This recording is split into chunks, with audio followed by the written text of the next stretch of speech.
አሁን ደግሞ እንዴት አድርገን የNodeJS ወይም NodeJS ላይ ያሉ ሞጁሎችን እንደምንጠቀም እናያለን። ይህ ማለት ከNodeJS አፕሊኬሽን ጋር አብረው የሚመጡ ሞጁሎች ማለት ነው። ለምሳሌ አሁን ፋይል ሪድ ወይም ራይት ለማድረግ ከፈለግን እንዴት አድርገን ነው የምንጠቀመው የሚለውን እኔ index.js ላይ እንሄድና var ብለን እንግዲህ ያንን ሞጁል ሪኳየር ማድረግ አለብን። ስም እንስጠው። ከዛ በኋላ ሪኳየር ብለን የሞጁሉ ስም fs ነው። ይህንን ማወቅ ከፈለግን ያው NodeJS ላይ መተን ዶክመንቴሽን ላይ ቼክ ማድረግ ነው። ለምሳሌ የፋይል ሲስተም ሞጁል ፋይል ሲስተም ይባላል። ፋይል ሲስተም ላይ መተን ይህንን ፋንክሽናሊቲዎች ይሰጠናል ወይም ሜተዶች። በዚህ መልክ ሪኳየር እናደርገዋለን። ከዛ በኋላ ሪኳየር ካደርግን በኋላ ለምሳሌ አሁን እኔ ፋይል ላይ የሆነ ቴክስት መጻፍ ፈልጋለሁ እንበል በአማርኛ እና ይህን ለማድረግ ፋይል var ብዬ ለምሳሌ ራይት እንበለውና fs ዳት ራይት ብለን ፋይል ሲንክ እንበለው። ይህም ሲንክሮነስ የሆነ ፋንክሽን ነው። ይህም ማለት ይህ ፋንክሽን እስኪጨርስ ፕሮግራሙ ፍሪዝ ያደርጋል ማለት ነው። እንግዲህ ለምሳሌ ሎንግ ታይም የሚፈጅ ኦፕሬሽን ቢሆን ፕሮግራሙ ቀጥ ብሎ ነው የሚቆመው። ስለዚህ ይህንን መጠቀም ከፈለግን ይህንን ሲንክ የሚለውን ኦፕሽን እንወስዳለን። ከዛ በኋላ የፋይል ስም እንስጠው ማይ ፋይል ብለውና ቴክስቲ። ከዛ በኋላ ቲንክ ታይፕ እንስጠው ወይም የምንጽፈውን ነገር እንስጠው ሄሎ እንበል።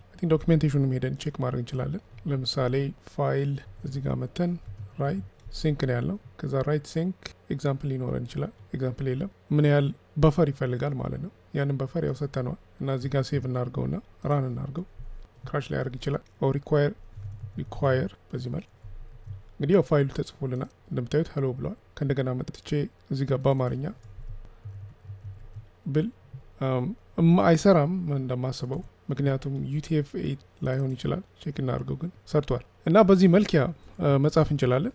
እንዲሁም በዚህ መልክ ማንበብ እንችላለን። ግን ሌላ ደግሞ ኦፕሽን አለን። ይህም ኦፕሽን ፋንክሽኑ ከጻፍነው በኋላ ወይም ስንጽፈው ፋንክሽኑን ፕሮግራማችንን ሆልድ እንዳያደርገው ሲንክሮነስ የሆነ ፋንክሽን መጠቀም እንችላለን። የቅድሞ አሲንክሮነስ ነው ብያቸዋለሁ። እንግዲህ ይህንን ለማድረግ ይህንን ብቻ አቮይድ ማድረግ ነው።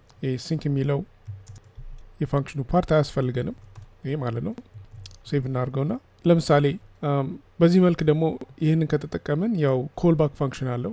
ልክ ጽፎ ከጨረሰ በኋላ ለተጠቃሚው ያው የሆነ ፊድባክ ይሰጠዋል። ፋይሉ ተጽፏል ወይም አልተጻፈም የሚል። እሱን እንዴት እንደምናደርግ እኔ ራይት እንበልና ራይት ፋይል ነው ይሄ ሲንክሮነስ ፋንክሽን ነው ብያቸዋለሁ። ራይት ፋይል ብለን ኮልባክ ፋንክሽን እንሰጠዋለን። እንግዲህ የምንጽፈው ማይ ፋይል ላይ ቴክስቲ ላይ ነው፣ ሰላም ነው የምንለው። ከዛ እዚህ ጋር መተን ኮልባክ ፋንክሽን በዚህ መልክ እንሰጠውና ኮንሶል ብለን ዳት ሎግ እንበልና በዚህ መልክ እንለዋለን። አይ ቲንክ እዚህ ጋር ችግር አለን። ዶክሜንቴሽን ቼክ እናደርገው። ይህን ኮፒ ማድረግ እንችላለን። ችግር ካለ ያው ኤረር ትሮ ያደርጋል። አለበለዚያ ፋይሉ ሴቭ ተደርጓል ብሎ ይጽፍልናል። እዚህ ጋር ኮማ ረስቻለሁ፣ ያ ነበር ችግሩ። እና ይህን ሴቭ እናድርገውና ራን እናድርገው። እዚህ ጋር ችግር አለ። ያው ፓራሜትር እንስጠው። እዚህ ጋር ደግሞ የV8 ኮልባክ ፋንክሽን ሜተድ መጠቀም አለብን። አለበለዚያ ይህንን ወደ እንትን መቀየር አለብን። ፋንክሽን በዚህ መልክ እንደዚህ መቀየር አለብን። ይህንን ካደረግን በኋላ አሁንም ችግር አለን። ሴቭ አላደርግ ነው። ሴቭ እናድርገው። እንደምታዩት ፋይል ሃዝ ቢን ሴቭድ ይለናል። እና ያ በዚህ መልክ እንግዲህ አሲንክሮነስ እና ሲንክሮነስ የሆኑ ፋንክሽኖችን መጠቀም እንችላለን። ተመራጭነት ያለው ግን አሲንክሮነስ የሆነ ፋንክሽን መጠቀም ነው። ምክንያቱም ፋይሉን ወይም ፕሮግራሙን ሆልድ አያደርግብንም።